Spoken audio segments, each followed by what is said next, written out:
Naging maganda na nga sana mga idol ang simula ng Golden State Warriors sa kanilang game ngayong araw kontra sa Indiana Pacers matapos silang maagang lumamang ng double digit. Ngunit sa isang iglap, nawala na lamang nga ito bigla kasunod ng paglamya ng opensa at depensa sa second half ng Warriors na siyang sinamantala ng Indiana upang makalamang at manalo pa sa pagtatapos ng laro. At yan nga ang ikinagagalit ngayon ng mga fans ng Warriors since wala man lamang nga pong nagawang adjustment o sagot ang kanilang team simula ng umabante sa kanilang game ang Pacers matapos mag-struggle muli dito si Stephen Curry sa kanyang shooting. At dahil nga sa kanilang kapabayaan, delikado pa nga sila na hindi makapasok sa play-in tournament. Sa katunayan mga idol, para sa kaalaman ng lahat, bumagsak na nga sa 33 losses ang kanilang record sa standings bilang pang-10 sa West kung saan 2 games na lang naman ang kanilang kalamangan sa pang-11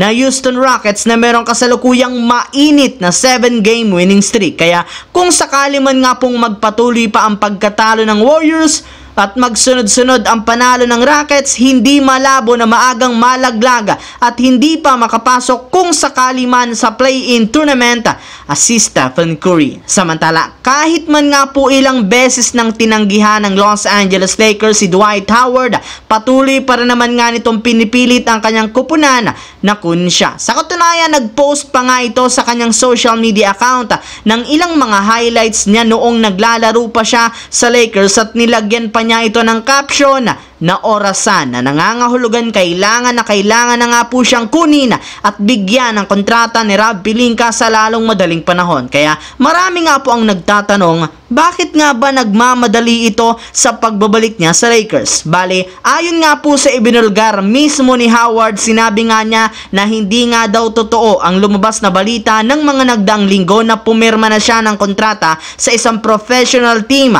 sa Puerto Rico, gayong mas priority nga nito na makabalik muli sa liga bago pa man magsarado ang mga kupunan sa pagkuha ng mga free agents sa darating na April 15, kung saan dito na nga isosumite ng mga NBA teams ang kanilang official lineups na gagamitin sa play-in tournament at sa playoffs. Bukod nga po dyan, meron rin naman ng deadline si Howard sa pagpirma sa alok sa kanyang kontrata ng Puerto Rico na magsisimula na ang season sa April 2. Kaya kailangan na lamang nga pong malaman ni Howard kung meron pa sa kanyang kukuhang NBA team, dahil kung wala, diretso na nga ito doon. Sa kabilang dako naman, kung parati nga po kayong updated sa NBA, alam nga po ninyo na kahit man patapos na ang regular season, magkakadikit para naman dito ang record ng ilang mga kupunan, lalo sa Western Conference. Kaya hindi pa nga natin alam kung sino-sino agad ang maglalaban sa first round ng playoffs at sa play-in tournament. At sa parte nga po ng kupunan ng Dallas Mavericks, bagamat man sunod-sunod ang kanilang panalo sa pagkakaroon nila ng kasalukuyang 3-game winning streak, may lumabas nga pong balita na iiwasan nga po nila na makatapat agad ang Los Angeles Clippers sa first round. As of now, nasa ika-6 ang Dallas ng West na standings matapos sila na manalo sa 7 beses ng kanilang huling 8 laro. At kahit man meron pa silang tsansa na umabante hanggang sa ika-5, wala rin naman nga silang balak na kunin ito since kapag nangyari iyan, makakaharap nga po nila agad sa first round ang super team ng Clippers, kung saan alam nga po nila na madedehado sila agad dito sa lakas ng kasalukuyang lineup nito. So yun lamang mga idol ang ating bagong video. Once again, this is your J-Zone TV. Huwag kalimutang mag-like at syempre mag-subscribe. Pindutin ang notification bell sa akin channel para lagi kayo maging updated sa mga videos na pinapalabas ko. Isang malaking shoutout sa lahat mga idol. Thanks for watching.